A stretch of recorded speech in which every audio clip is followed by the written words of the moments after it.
Good morning my dear online tax students. Income tax గురించి మనం ఇప్పుడు క్లుప్తంగా మాట్లాడుకుందాం. ఎందుకంటే ఇన్కమ్ ట్యాక్స్ ఎవరెవరు పే చేయాల్సి వస్తుంది, ఎంత మేరకు పే చేయాల్సి వస్తుంది, అసలు ఇన్కమ్ ట్యాక్స్ దేని మీద లెవీ అవుద్ది, దీంట్లో ఏదన్నా మినహాయింపులు కానీ తగ్గింపులు కానీ ఏమైనా ఉన్నాయా అనేది మనం కూలంకషంగా చర్చించుకోవాల్సిన పరిస్థితి. ఎందుకంటే ఇవాళ direct tax and indirect tax. Direct taxes అంటే మీకు డైరెక్ట్‌గా మీ మీ ఆదాయాల మీద, అంటే మీ మీద మీ ఇండివిడ్యువల్ ఇన్కమ్ కానీ, లేకపోతే మీ ఆర్గనైజేషన్ ఇన్కమ్ కానీ డైరెక్ట్‌గా you have to pay from your pocket. It cannot be transferred to the other organisations or other individuals. మీరే పే చేయాల్సి it cannot be adjusted also. ఎందుకంటే మీకు జీఎస్టీ వాటిల్లో ఉంటే ఏదైనా క్రెడిట్ ఉంటే credit can be adjusted with the liability of the next month. కానీ దీంట్లో అలా ఉండదు. ఈ సంవత్సరం మీకు ఓ 20,000 రూపాయలు రిఫండ్ రావాలి, excess payment of tax for the previous year. కానీ మీకు నెక్స్ట్ ఇయర్ మీకు ఒక ఒక 50,000 రూపాయలు ట్యాక్స్ కట్టాల్సిన పరిస్థితి వచ్చింది. కానీ దాంట్లోంచి ఈ క్రెడిట్ నాకు రిఫండ్ రావాలి కదా అని ఆ రిఫండ్ అడ్జస్ట్ చేసుకోవడం లేదు. రిఫండే, డిమాండే. దేనికి దానికే తీసుకోవాలి. ఎందుకంటే ఈ రిఫండ్ అనేది ఎప్పుడు మీకు క్లారిటీ వస్తుందంటే only after the assessment made by the officers. ఎందుకంటే మీ అసెస్మెంట్ ప్రకారం, మీ లెక్క ప్రకారం, మీ కాంపిటీషన్ ప్రకారం you got refund. But it has to be accepted by the authorities. అప్పుడు మాత్రమే మీ రిఫండ్ మీకు ట్రాన్స్ఫర్ అవుతుంది. అప్పుడు దాకా మీకు కాదు. కాబట్టి దట్ కెనాట్ బి అడ్జస్టెడ్. అట్లనే ఇండైరెక్ట్ ట్యాక్సెస్లో ఎలా ఉంటుందంటే that was a fixed this thing. ఎందుకంటే ఆ పర్సంటేజ్ ప్రకారం వసూలు అవుతుంది. పర్సంటేజ్ ప్రకారం మనం అసెట్లో పెట్టుకుంటాం పర్చేస్ మీద. అట్లనే పర్సంటేజ్ ప్రకారం సేల్స్ మీద కూడా వసూలు చేస్తాం. కాబట్టి అదొక డెఫినెట్ ఫిగర్స్ ఉన్నారా. కానీ ఇక్కడ అట్లా కాదు. ఎందుకంటే మీరు అడిగిన ఆప్షన్స్ కానీ, మీరు అడిగిన ఎగ్జంప్షన్స్ కానీ, మీరు అడిగిన రిడక్షన్స్ కానీ కొన్ని కొన్ని పూర్తి నిలువలో కానీ లేకపోతే మొత్తానికి కానీ యాక్సెప్ట్ చేయలేదనుకోండి, అప్పుడు మీరు ఆశించిన రిఫండ్ సరి కాదు. అట్లా కాకుండా సపోజ్ మీరే రిఫండ్ క్యాలిక్యులేషన్‌లో తప్పు చేస్తే, మీరు తప్పు చేశారండి, మీకు 15,000 రావాలి, 10,000 మీరు క్లెయిమ్ చేశారంటే 15,000 ఇవ్వరు. వాళ్ళ దృష్టిలో వాళ్ళకి రావాల్సిన రెవెన్యూ గురించి ఆలోచిస్తారు తప్ప, మీ రెవెన్యూ గురించి అక్కడ చింతన ఉండదు, ప్రాబ్లమ్ ఉండదు. కాబట్టి ఏంటంటే you must take such care while claiming the tax refund. ఎందుకంటే మీకు దానికి దానికి ఖచ్చితంగా the government is at obligation to return back the amount which was excess collected in the form of taxes. TDS రూపంలో కానీ, అడ్వాన్స్ ట్యాక్స్ రూపంలో కానీ వసూలు చేసింది వాళ్ళ రెస్పాన్సిబిలిటీ, వాళ్ళ ఆబ్లిగేషన్ అది. కానీ మీరు కరెక్ట్‌గా ఉన్నప్పుడు మాత్రమే అది వస్తుంది, లేకపోతే రాదు. కాబట్టి ఏంటంటే దీంట్లో మనం income tax is different, direct tax is different from indirect tax. So దీని గురించి మనం కూలంకషంగా మనం ఇప్పుడు మాట్లాడుకుందాం. అయితే పేజ్ నెంబర్ 13 నుంచి మీరు స్టార్ట్ అవుతుంది. చూడండి. What is direct tax? Direct taxes, as the name says, are taxes that are directly paid to the government by the taxpayer. It is a tax applied on individuals and organized directly by the government. Income tax, corporate tax and wealth tax. ఇవన్నీ కూడా నిర్దిష్టమైన prescribed rates ప్రకారం మీ income మీద tax levy చేసింది. ఇంకోటి గమ్మత్తు ఏంటంటే మీ ట్యాక్స్ని మీరే క్యాలిక్యులేట్ చేసుకోవాలండి. మీ ట్యాక్స్ని ఎవరు క్యాలిక్యులేట్ చేయరు ఇక్కడ. అక్కడ మీకు ఇండైరెక్ట్ ట్యాక్సెస్‌లో గ్రాస్ అమౌంట్ మీద పడుతుంది. ఇక్కడ నెట్ మీకు లాస్ వచ్చిందనుకోండి, you need not pay any tax in the form of income tax. కానీ ఇండైరెక్ట్ ట్యాక్సెస్‌లో whether you get loss or profit, that is immaterial. కాబట్టి ఏంటంటే indirect tax is quite different from direct tax. అది గుర్తుపెట్టుకోండి. తర్వాత what is indirect tax? Indirect tax is a tax that is paid to the government by one entity in the supply chain, but it is passed to the consumer on to the consumer as part of the price of a goods or service. The consumer is ultimately paying the tax by paying more for the product. An indirect tax is shifted from one taxpayer to another taxpayer. ఉన్నారా? అయితే indirect ట్యాక్సెస్‌లో యాక్చువల్‌గా చెప్పాలంటే the end consumer will bear the entire tax on that product or service. అంతేగాని dealer భరించడండి. ఇక్కడ dealer చేసేది ఏంటంటే మీకు పర్చేజ్ చేసినప్పుడు అదే same purchased item will be sold today or tomorrow. So దాని మీద రేపొద్దున మనకి మనం మన ఆ డబ్బును మనం రికవర్ చేసుకోవచ్చు అన్న ఆలోచనతోటి something will be deposited in the form of tax on the product purchased or the service purchased. చేసిన తర్వాత that will be kept in current asset. When you dispose of the goods and collected taxes, the tax can be adjusted with the amount of tax paid on the purchase value. కాబట్టి ఏంటంటే మీరు 15 రూపాయలు కట్టి 25 రూపాయలు collect చేశారనుకోండి, కానీ government తరపున వసూలు చేసింది 25 రూపాయలు, కానీ మీరు ఆల్రెడీ ఒక 15 రూపాయలు మీరు కట్టున్నారు కాబట్టి the 10 rupees will be paid. So the 10 rupees is not an expenditure to the dealer, it is an adjustment. కాబట్టి ఏంటంటే చాలామంది తెలిసి తెలియక ట్యాక్స్ జిఎస్టీ ట్యాక్స్ పెయిడ్ని కూడా ఎక్స్పెండిచర్గా ట్రీట్ చేసిన సందర్భాలు ఉన్నాయి. మీకు ఉదాహరణపూర్వకంగా చెప్తాను అది. So that is not a tax, that is not a burden to the dealer, it is the burden of the end consumer. అది గుర్తుపెట్టుకోండి. So who is liable to pay income tax? Under the Income Tax Act, the income tax is payable by every SSC at the rates prescribed from time to time by the Finance Act every year. An SSC means a person by whom any tax or any other sum of money, penalty కానీ interest కానీ ఏమండి లేకపోతే refund కానీ is payable under the act which includes. తర్వాత దీంట్లో SSC అంటారు. తర్వాత every person respect of whom any proceeding under this act has been taken for the assessment of his income or income of any other person respect of whom he is assessable, or the loss sustained by him or by such other person, or of the amount of refund due to him or to such other person. Nara, every person who is deemed to be an assessee under any provision of this act. A term person under this act includes an individual, Hindu undivided HCF. Hindu undivided family అంటే ఉమ్మడి కుటుంబం, కానీ భార్యాభర్తలు కూడా హెచ్సిఎఫ్లో రావచ్చు, తండ్రి కొడుకులు రావచ్చు, ఫ్రెండ్స్ కూడా హెచ్సిఎఫ్లోకి వెళ్ళొచ్చు. That is a different section to be discussed.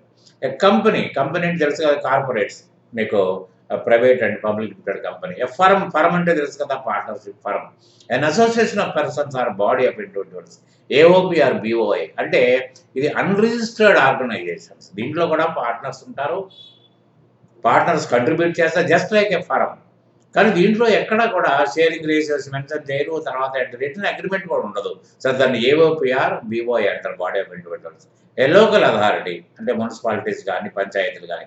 N artificial judicial person such as temples, churches, mosques etcetera. ఇవన్నీ కూడా వీళ్ళందరూ కూడా they are liable to file their return of income. Return అంటే statement to income to the income tax department. Levy of tax.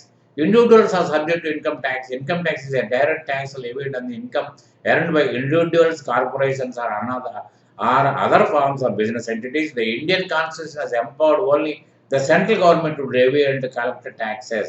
The income, there are so many taxes. Some of central taxes, some of state taxes.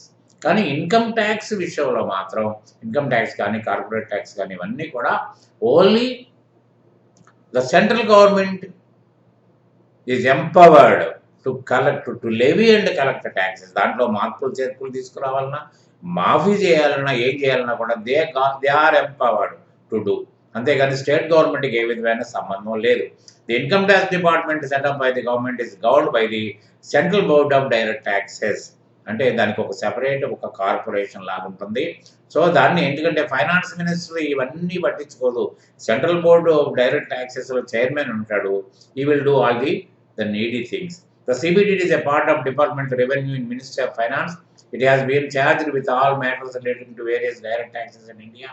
It provides essential inputs for policy and planning of direct taxes in India and is also responsible for administration of direct taxes laws through the Income Tax Department.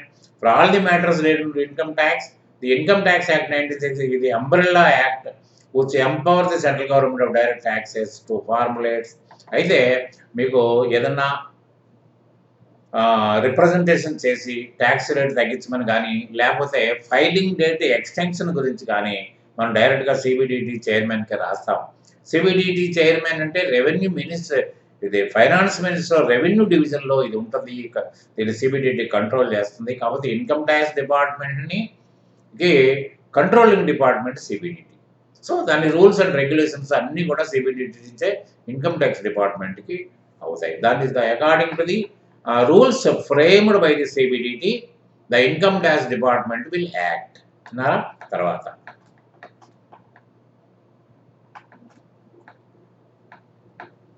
the income tax act provides that in respect of total income of the previous year of every person,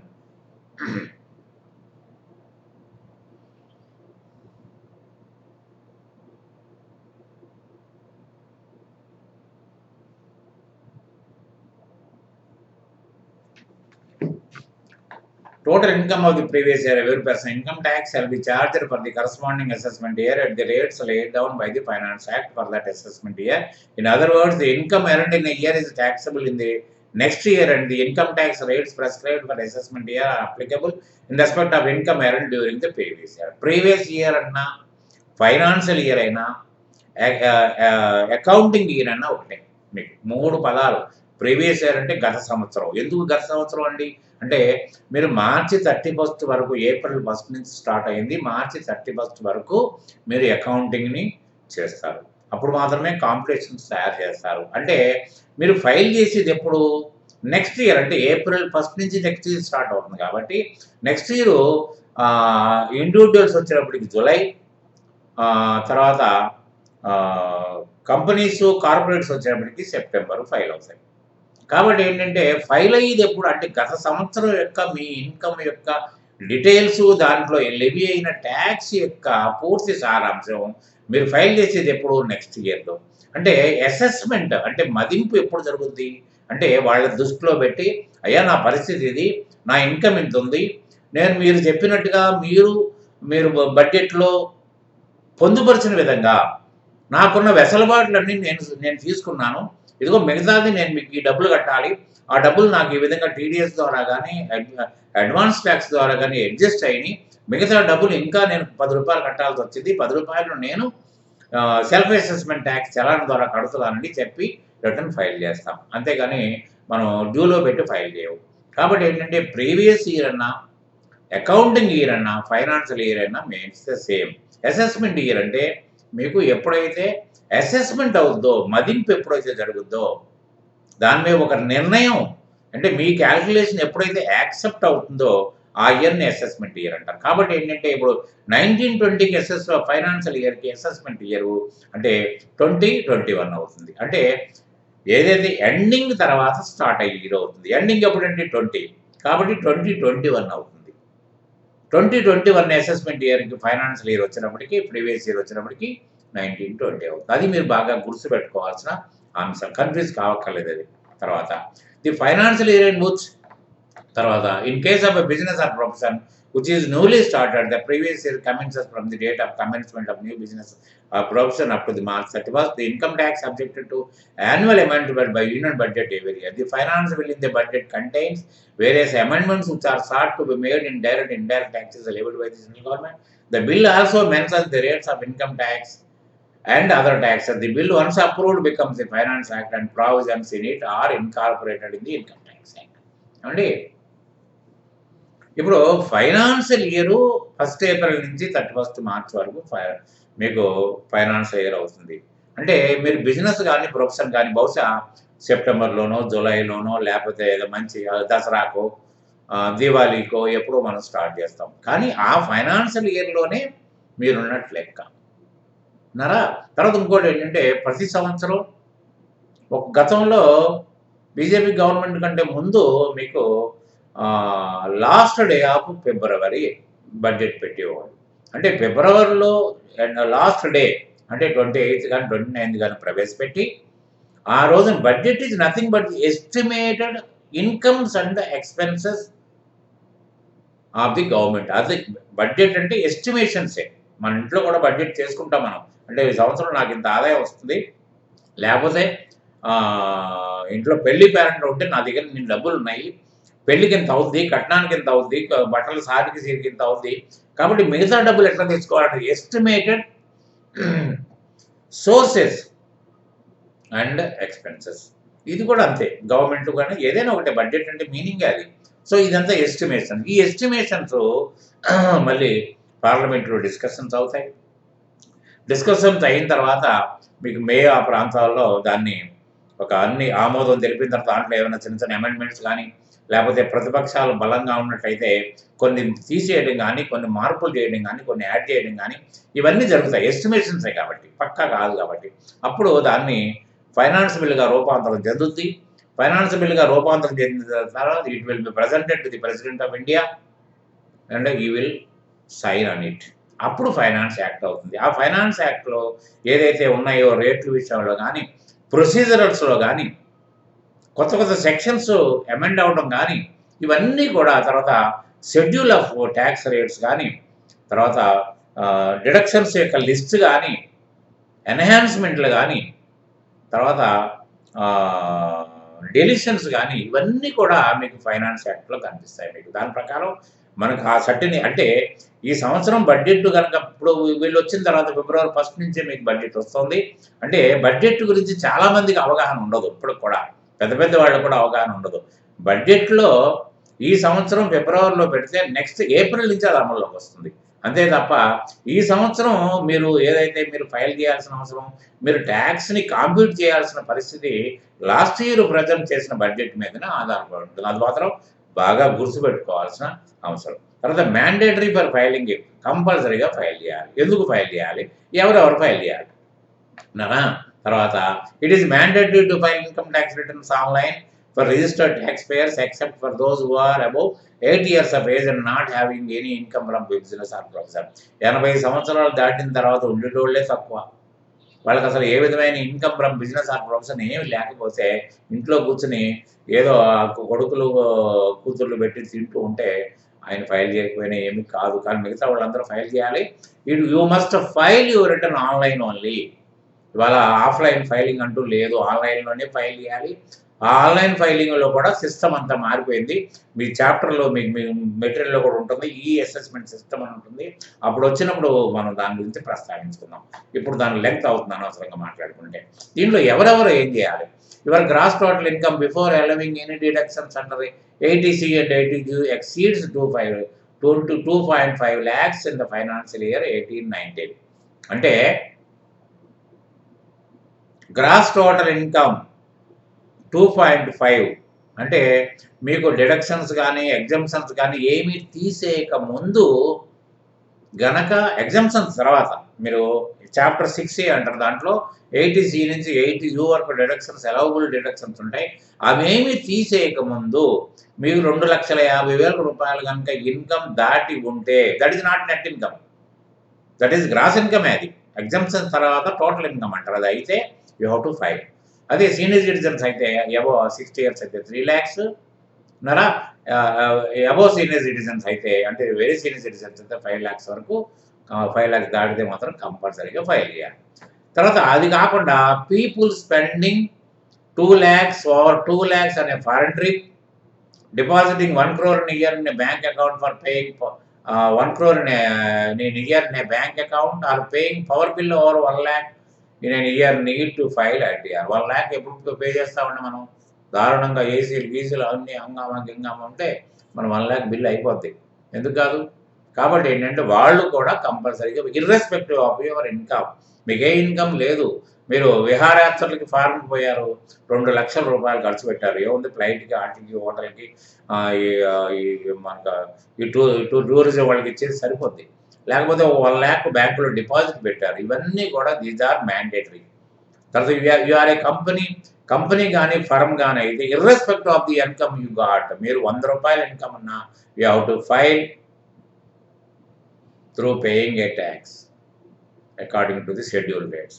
firm వచ్చినప్పటికి 30%, తర్వాత ఇది వచ్చేటప్పటికి corporates వచ్చేటప్పటికి 22%. అంతకుముందు అది 30% ఉండేది, దాని తర్వాత గ్రాడ్యువల్గా తగ్గించారు. ఈ మధ్య మీకు కూడా తెలుసు, అది తర్వాత ఇవేమీ కాదు, నాకు నాకు దాదాపు నేను బ్యాంక్ డిపాజిట్లు పెట్టుకుని ఉన్నాను, కానీ నాకు తగినంత ఇన్కమ్ ఏమీ లేదు, మరి వాళ్ళు కట్ చేసి పెట్టేశారు. కాబట్టి ఏంటంటే నా దగ్గర 10,000 ఇన్కమ్ దాటిందని, ఇంట్రెస్ట్ దాటిందని కట్ చేసి పెట్టారు. కాబట్టి నా డబ్బులు నేను తీసుకోవాలి కదా.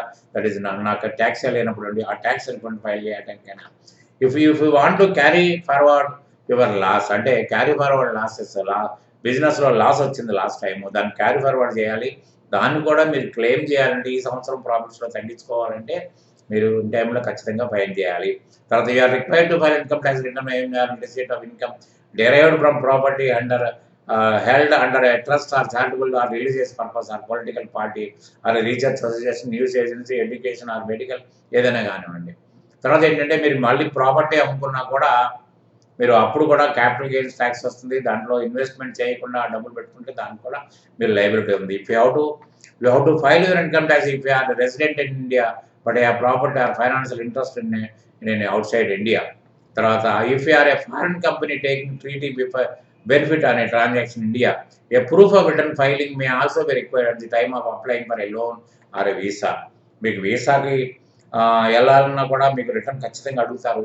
తర్వాత ఏంటంటే మీరు లోన్ కావాల్సి వచ్చిన 3 years ఇన్కమ్ ట్యాక్స్ రిటర్న్స్ అడుగుతున్నారు. కాబట్టి ఇలా ఇప్పుడు మీకు ట్యాక్సే లేనప్పుడు మీరు భయపడాల్సిన అవసరం ఏంటి? మీకు ఏం చేస్తారు, ₹1,00,000 ఇన్కమ్ ట్యాక్స్ కడతారు, ఇన్సూరెన్స్లు కడతారు, పిల్లలకు ₹1,50,000 దీనికి ఇది కడతారు, ఇది ట్యూషన్ ఫీజులు కాలేజీలో ఇట్లు కడతారు, ఇవన్నీ ఉంటాయి. కానీ నాకు ఇన్కమే లేదు, అసలు ఎక్కడి నుంచి కడుతున్నట్టు ఇవి? కాబట్టి ఖచ్చితంగా మీరు కాస్త ఆలోచించి ఫైల్ చేయాల్సిన అవసరం ఉంటుంది. అట్లనే వాళ్ళని ఆలోచింపజేయడానికి మీలాంటి కన్సల్టెంట్లు కావాలి. ఆలోచన ఎంతకాడికి ఎవడో పార్టీ వస్తే దాన్ని ఫైల్ చేసి మీ డబ్బులు మీరు తీసుకోవడం కోసం కాదు, మీరు ఒక ప్లానింగ్ ఇచ్చి పొజిషన్లో మీరు ఉండాలి. This is not harmful, this is an advisable thing. You file it will help you in getting a loan. ఎందుకంటే మీ క్రెడిబిలిటీ ఇక్కడ అర్థమవుతుంది. తర్వాత ఇంకోటి నేను గర్వంగా చెప్పుకోవచ్చు, నేను కూడా ₹10 ట్యాక్స్ కడుతున్నాను, నేను కూడా part and parcel of the government అని చెప్పుకోవడానికి ఇది ఒక ఆధారం. తర్వాత you must file a return if you have entered into any transaction under the annual information return.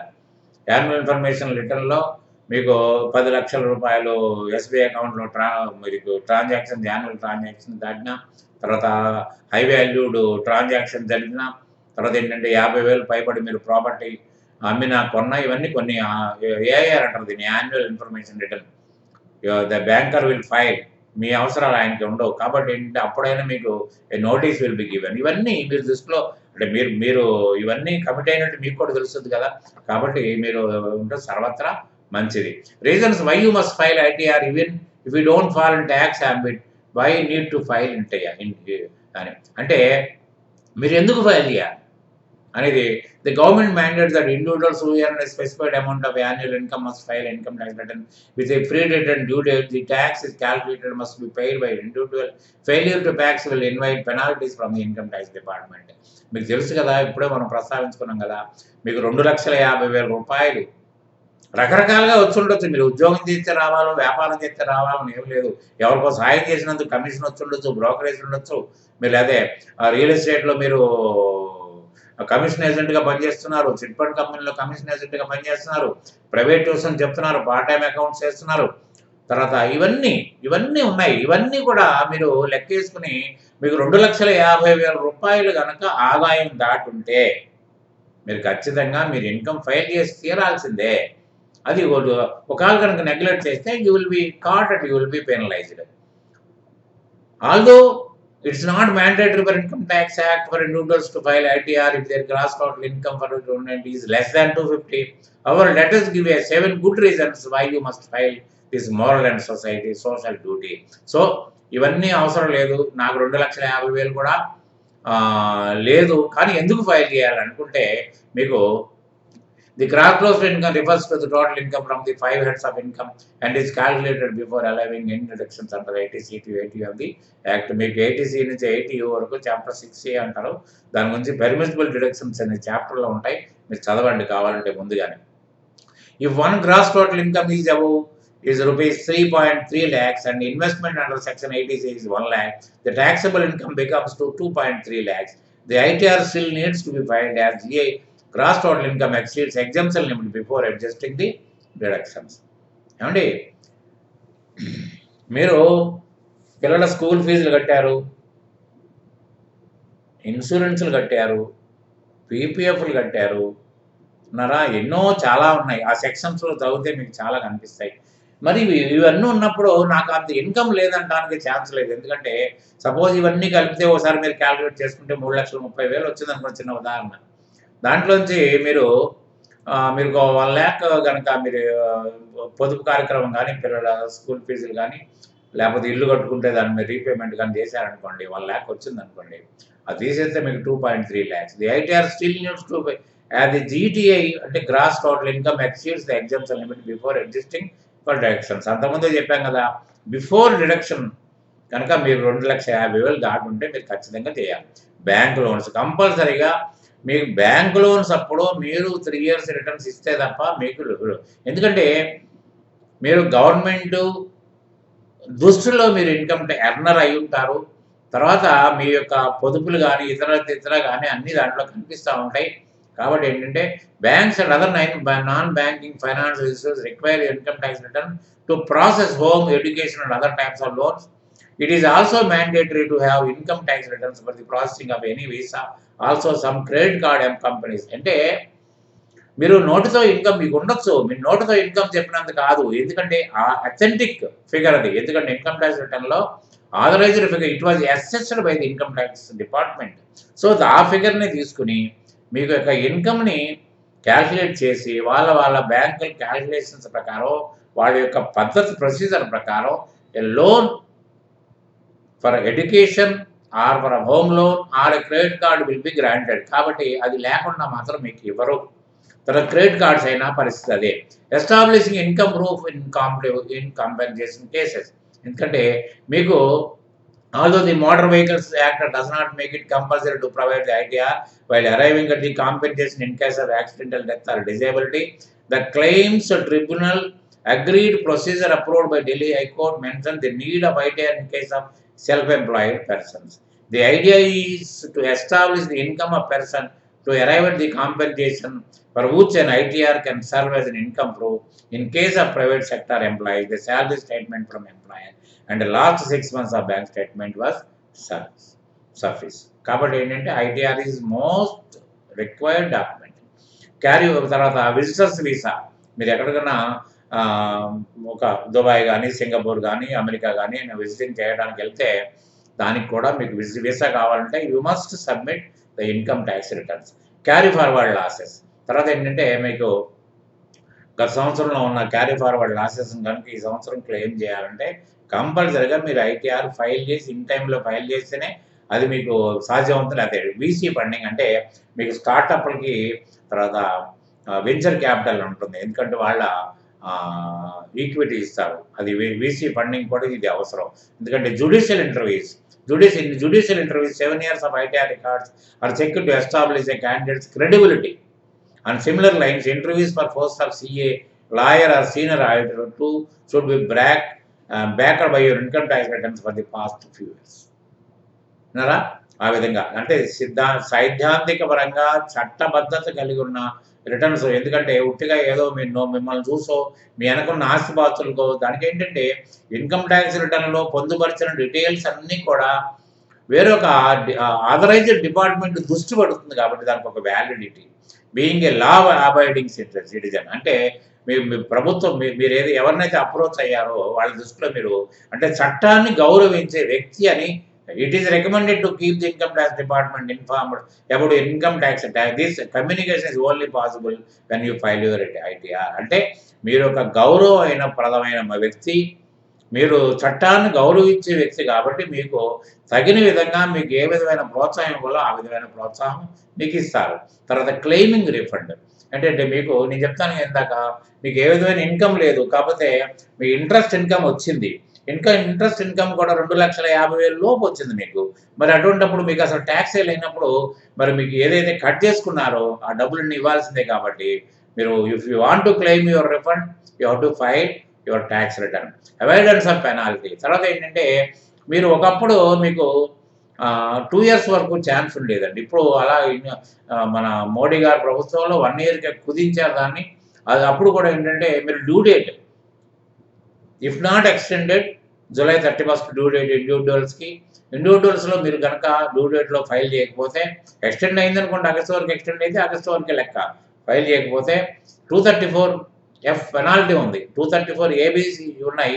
ఆ పెనాల్టీస్ కాకుండా 234(Fలో) 1000 నుంచి 10,000 దాకా పెనాల్టీస్ ఉన్నాయి. Depends upon the time taken by the client. మీరు ఎంత డిలే చేశారనే దాని మీద ఆధారపడి ఉంటుంది. Depends upon the income range also. కాబట్టి ఏంటంటే అక్కడి నుంచి మీరు ఎస్కేప్ అవ్వాలంటే ఖచ్చితంగా మీకు ఏదో అవసరం బ్యాంక్ ఎవరి దగ్గరికి వెళ్తే రిటర్న్ పెట్టమన్నాడని పరిగెత్తుకెళ్ళి ఒక ఆడిటర్ దగ్గరికి వెళ్ళి పరిగెత్తి రిటర్న్ ఫైల్ చేస్తే ఈ విధమైన పెనాల్టీస్ తప్పవు.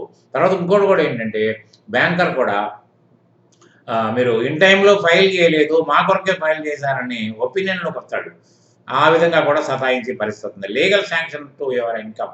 The assessee whose incomes are required to be audited as per the provisions of the IT act. The date of filing return is generally 30 September. ఏంటంటే లీగల్ శాంక్షన్ ఏంటంటే మీ ఇన్కమ్ని లీగల్ శాంక్షన్ ఆడిట్ రిపోర్ట్ అంటే ఒక CA chartered accountant audit చేస్తారు. ఆ provision ప్రకారం దాని ప్రకారం అది మీకు లీగల్ శాంక్షన్ టు యువర్ అంటే మీకు ఆడిట్ చేశారు అంటే వెరిఫైడ్ అన్నట్టు. మీ ఇన్కమ్ని మీ ఎక్స్పెండిచర్ని వెరిఫై చేసినట్లు లెక్క. ఆడిట్ అంటే అర్థం ఏంటి? Verification of the evidences.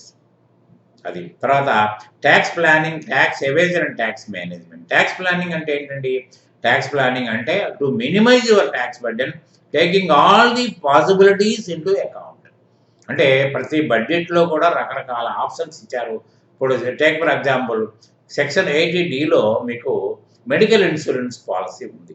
దాంట్లో ఏం చేశారు, ఒకప్పుడు మీకు మీ ఫ్యామిలీకి అంటే మీ పేరెంట్స్కి they need not depend on you. So వాళ్ళ తరపున కట్టిన ఇన్సూరెన్స్, హెల్త్ ఇన్సూరెన్స్ కూడా మీకు అవైలబిలిటీ ఉంటుంది. తర్వాత ఏం చేశారు దాన్ని, తర్వాత అబోవ్ 60 ఇయర్స్ వాళ్ళకి, అబోవ్ 80 ఇయర్స్ వాళ్ళకి హెల్త్ ఇన్సూరెన్స్ ప్రావిజన్ ఉండదు కాబట్టి వాళ్ళకి ఒక medical expenses, general medical expenses can be claimed. 30,000 వరకు లిమిటేషన్ ఇచ్చారు. దాని తర్వాత దాన్ని మార్చేసి ఏం చేశారు, దాన్ని 8 ఇయర్స్ అలా 60 ఇయర్స్ చేసి దాన్ని ఈ రేంజ్ని పెంచారు, 50,000 చేశారు. అంటే మీరు ఇన్సూరెన్స్ చేయడానికి వీలు లేకపోయినా చెయ్యకపోయినా అమ్మా నాన్నలకి ఏదన్నా కనుక ఈ విధమైన ఓన్లీ ఫాదర్ అండ్ మదరే కనుక మీకు కనుక అయినట్టయితే you can claim 50,000 straight away from your total income. So అట్లా ట్యాక్స్ ప్లానింగ్లో అన్ని సెక్షన్స్ తీసుకుని మీరు సరైన ప్లాన్ చేయగలిగితే you can minimise your tax burden. This is the avoidance plan. అంటే మీరు చట్టబద్ధత కలిగింది ఇది. ఎవేజన్ అంటేనేమో తప్పించుకోవటం, అంటే ఏదో ఒక రకమైన ఏదో సెక్షన్లో పడేయటం, మనం దాన్ని మినిమైజ్ చేసేసుకోవటం, దానివల్ల మీరు కట్టిన ట్యాక్స్ కూడా రిఫండ్. ఇప్పుడు దాకా జరుగుతుంది కదా, since 3 years so many tax కన్సల్టెంట్లు are doing the same. Tax evasion, అది tax evasion is always dangerous. ఇప్పుడు కొత్త పాలసీ ప్రకారం, ఈ అసెస్మెంట్స్ ప్రకారం మీకు ఎట్టి పరిస్థితుల్లో ఇవన్నీ they will be caught and will be penalised. Prosecution కూడా అయిపోయే పరిస్థితి ఉంది కాబట్టి అది మనకు వద్దు. సో మరి ఈ అసెస్మెంట్స్ వచ్చేటప్పటికి విల్ మేక్ ఏంటంటే దీంట్లో మీకు ఎలా ప్లాన్ చేసుకోవాలనేది నేను ప్రాక్టికల్గా మీకు లెసన్ చెప్పినప్పుడు I will educate each and every point. తర్వాత నేను డిస్కషన్ ప్రతి సెక్షన్ గురించి నేను డిస్కస్ చేసినప్పుడు చెప్పడమే కాకుండా మీరు how to make a competition, మీకు కాంపిటీషన్స్ డిఫరెంట్ ఐటీఆర్ల కింద ఎటువంటి కాంపిటీషన్ చేసుకోవాలి, హౌస్ ప్రాపర్టీని ఎలా క్యాలిక్యులేట్ చేసుకోవాలి, అదర్ సోర్స్ ఆఫ్ ఇన్కమ్ని ఎలా క్యాలిక్యులేట్ చేసుకోవాలి, అగ్రికల్చర్ ఇన్కమ్ని ఎలా క్యాలిక్యులేట్ చేసుకోవాలి, క్యాపిటల్ గెయిన్స్ ఎలా క్యాలిక్యులేట్ చేసుకోవాలన్నది సపరేట్ ఇలిస్ట్రేషన్స్, వాళ్ళ practical illustrations taking from my original files will be sent to you. మీకు ఆ స్టేజ్ వచ్చినప్పటికీ మీకు క్యాల్కులేషన్స్, కాంపిటీషన్స్ పంపిస్తాను. You need not worry about it. తర్వాత ఏంటంటే ఆప్షన్ కూడా ఉంది కాబట్టి at the time you take classes in my office you will be explained each and everything, the procedure to follow while filing in your income tax returns and while facing these scrutiny notices. అవన్నీ మీకు క్లియర్గా అవగతం అవుతాయి. Tax planning అంటే మీరు చదవండి. Tax evasion అంటే చూడండి. Tax evasion is an illegal way to minimise tax liability through a fraudulent techniques like deliberate understatement of taxable income or inflating expenses, ఖర్చులు పెంచుకోవడం కానీ లేకపోతే ఆదాయాన్ని గణనీయంగా తగ్గించడం కానీ చేసేది. It is unlawful attempt to reduce one's tax burden. Tax evasion is done with a motive of showing fewer profits in order to avoid tax burden. It involves illegal practices such as making false statements, hiding relevant documents, not maintaining complete records of the transaction, concealment of income అంటే ఎగవేత కార్యక్రమాలు, overstatement of tax rate or presenting personal expenses as business expenses అని రకరకాలుగా ఎన్ని రకాల మంత్రాలు ఉంటే అన్ని రకాల మంత్రాల్లో దీంట్లో వేసేసి రిఫండ్లు తీసుకోవడం అనేది ప్రస్తుతం జరుగుతున్న ట్రెండ్. ఆ ట్రెండ్లోకి మీరు పోవద్దు ఉన్నారా. కాబట్టి ఏంటంటే మనం ఎంతకాడికి there are so many ways to reduce tax burden of your client, అది ఆ దిశగా మీరు ప్రయాణం చేయాలి తప్ప ఈ దిశగా ప్రయాణం చేయటం వల్ల మీరు కలకాలం కన్సల్టెంట్గా ఉండలేరు. ఓ 10 ఫైల్స్ చేసినంత మాత్రాన్ని మీరు గొప్పవాళ్ళు కారు. 10 ఫైల్స్ ఎంత స్ట్రెంగ్త్ ఉండేటట్టు చేయగలిగితే రేపటి రోజున ఎటువంటి తుఫాను వచ్చినా కొట్టుకుపోకుండా ఉండాలి. ఆ విధంగా మీరు చేయాలి. దానికి తగిన ప్రోత్సాహం తర్వాత ఐడియాస్ ఫర్ 1 year నేను మీకు అందిస్తాను. అది మాత్రం దాని విషయంలో ఏ టెన్షన్ మీరు ఫీల్ కావట్లేదు. Tax management cannot the effective management of finance of a person to file the returns and pay taxes on time while complying with the provisions of the relative income tax law and allied rules regularly and timely so as to avoid imposition of interest and tax. Tax management అంటే ఎప్పటికప్పుడు మనం ఏ విధంగా with in the lines ఉంటే మీరు tax షెడ్యూల్స్ని కానీ tax యొక్క due డేట్స్ని కానీ ఇవన్నీ కూడా మనం ఆనర్ చేసుకుంటూ పోతూ ఉంటే మనకి ఏ విధమైన పెనాల్టీస్ కానీ ఏమీ ఉండవని దానికి ట్యాక్స్ మేనేజ్మెంట్ సెపరేట్గా చేస్తారు. Separate tax management. Tax planning ఇది డిఫరెంట్ ఫ్రమ్ ట్యాక్స్ ప్లానింగ్ అనేది ఆప్షనల్ ఇది మీకు. ఎందుకంటే మీకు బుద్ధిగా చేసుకోవచ్చా ఏముందలే అనుకుంటే చాలామంది ఇప్పుడు శాలరీ పీపుల్ ఏం చేస్తారంటే మీకు ఫామ్ 16 తీసుకుని దాని ద్వారానే ఫైల్ చేసేయాలని చూస్తారు. అది కూడా కొత్త ట్యాక్స్ కన్సల్టెంట్కి అదొక సులువైన మార్గం అయిపోయింది వాళ్ళకి. అంతేకాని దే వోంట్ వెరిఫై 26 days అంటే they won't make a question, put a question to the client to get more things. అవి ఏం ఉండదు వాళ్ళకి, అసలు వాళ్ళు అడగలేరు, అడిగినా వీళ్ళు చెప్పరు కూడా. నీకు ఎందుకులే అనే పరిస్థితి ఉంటుంది అక్కడ. కాబట్టి ఏంటంటే మీరు అక్కడ తెలివితేటకపోయింది. Repercussions of non filing of income tax returns in India, అసలు ఫైల్ చేయకపోతే పొజిషన్ ఏంటి అనే దాని గురించి. an income tax return is fundamentally a determined form in which an individual's estimation of income and its corresponding attributes are provided. An IT return form is used to compute the total tax liability of taxpayer living in and earning in India. మీరు return అంటే స్టేట్మెంట్లో in what ways you got income during the year, what are the expenditure you made, and what are the deductions you claim, and what is the net taxable income. So when a financial year ends, it means that the time is a taxpayer to file his tax return. In a scenario where you have to pay taxes in excess, you will be required to claim refund on the same. Basically, income from all sources are computed and henceforth the total liability is calculated. మీకు ఎన్ని రకాల income ఉన్నా సరే, మీకు salary income ఉన్నా, business income ఉన్నా, interest income ఉన్నా, rental income ఉన్నా, అగ్రికల్చర్ ఇన్కమ్ ఉన్నా, what ever the income sources you got, you have to take in one statement, that is one return, and you have to calculate your tax liability taking all incomes into consideration and taking all the permissible deductions to arrive your tax liability. కాబట్టి ఏంటంటే మీరు the existing multiple classification of income and hence multiple ITR forms exist as ITR 1 నుంచి 7 వరకు మీకు డిఫరెంట్గా forms ఉంటాయి. ఒక్కొక్క form హెడ్లోనే రాసుంటాయి ఎటువంటి ఇన్కమ్ మిమ్మల్ని అడ్మిట్ చేస్తారనేది ఉంటుంది. దాని ప్రకారం మీరు ఇన్కమ్ ట్యాక్స్ రిటర్న్ ఫిల్ చేయడం అనేది బ్రహ్మ విద్య కాదు. ఎందుకంటే సాఫ్ట్వేర్స్ ఫిల్ ఇన్ ది బ్లాంక్సే, కానీ దాని వెనక బేసిక్ థింగ్స్ మీరు స్టడీ చేయగలిగి చూడగలిగితే తప్ప సక్సెస్ఫుల్ ఫైలింగ్ అంటుంది. సక్సెస్ఫుల్ ఫైలింగ్ అన్నంత మాత్రాన మీరు అంతా కరెక్ట్ కాదు. ఇప్పుడు ట్రయల్ బ్యాలెన్స్ టాలీ అయినట్టు ఉంటుంది ఇది. కాబట్టి ఏంటంటే మీరు వేసి డిడక్షన్స్ కానీ మీరు పొందే ఎగ్జామ్షన్స్ కానీ రేపొద్దున వ్యతిరేకతకు గురి కాకూడదు. డిపార్ట్మెంట్లో వాళ్ళు రిజెక్ట్ చేయని పొజిషన్లో మీరు ఉండాలి. కాబట్టి మీరు అక్కడ ఆ విషయంలో you must take extra care. ఉన్నారా? కాబట్టి ఏంటంటే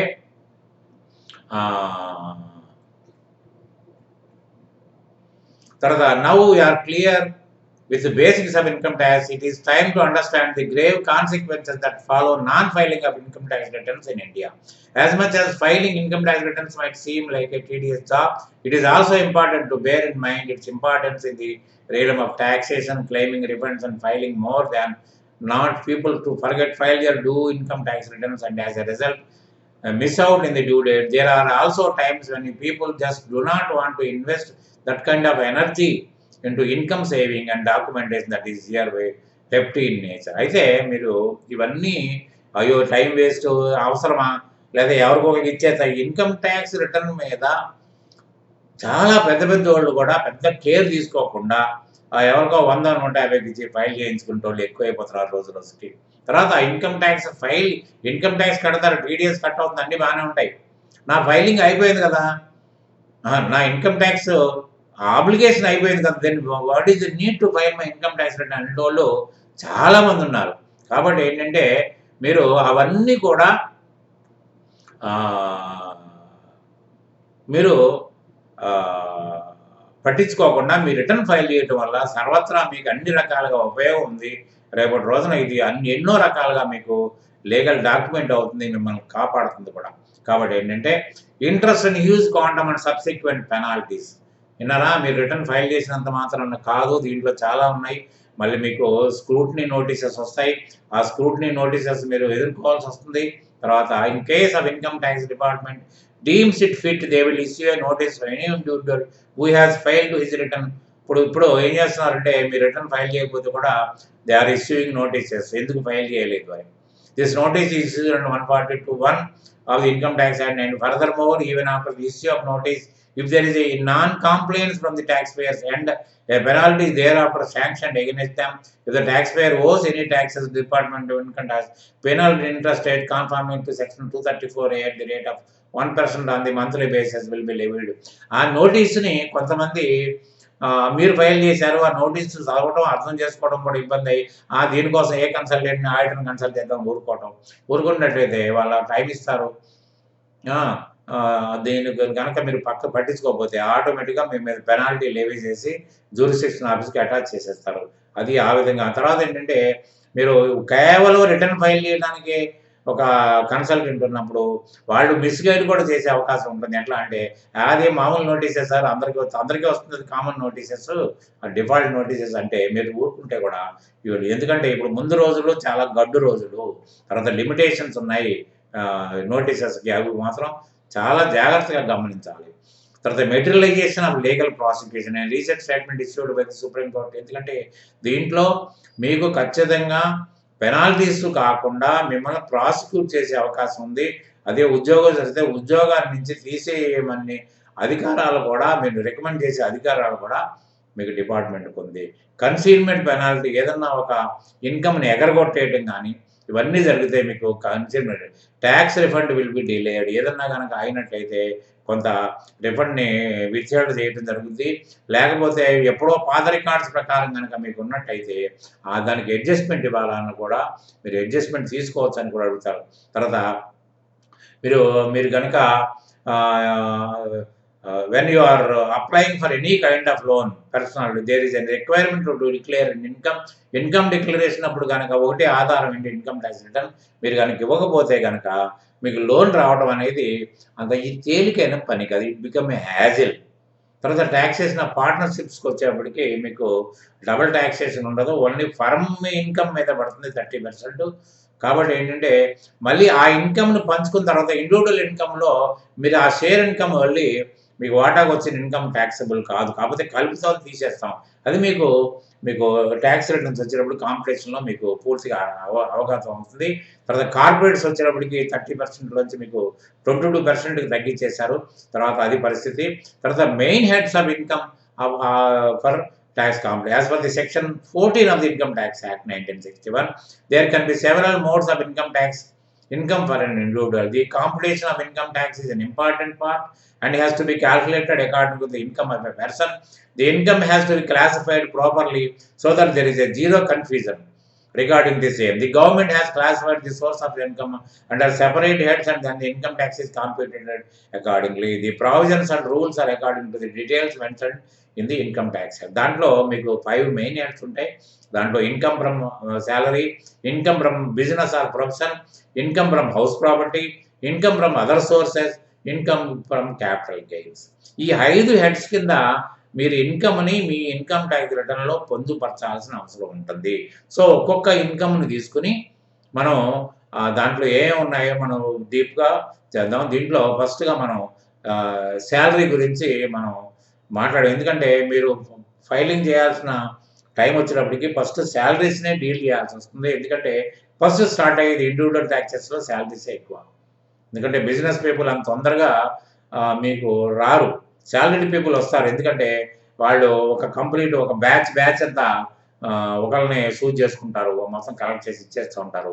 ఆ రూట్లో మీరు ప్రయాణం చేసినట్టయితే you will get more cases. So we will have a clear discussion on the శాలరీలో కూడా మీకు డివిజన్స్ ఉన్నాయి, ఎగ్జంప్షను, డిడక్షన్స్, తర్వాత రిలీఫ్స్, రిబేట్స్ అండ్ క్రెడిట్స్ ఇవన్నీ ఉంటాయి. కాబట్టి మీరు ఇవన్నీ కూలంకషంగా ప్రతి సెక్షన్ మనం డీటెయిల్డ్గా మాట్లాడుకుంటే మీకు దేంట్లో ఎటువంటి ఆప్షన్స్ ఉన్నాయి, తర్వాత ఎటువంటి మినిమైజ్ చేయడానికి ఎటువంటి అవకాశాలు ఉన్నాయనేది మనకి క్లియర్గా అర్థమవుతుంది. కాబట్టి we will go in detail. Till that moment I am taking leave from this video. Good day.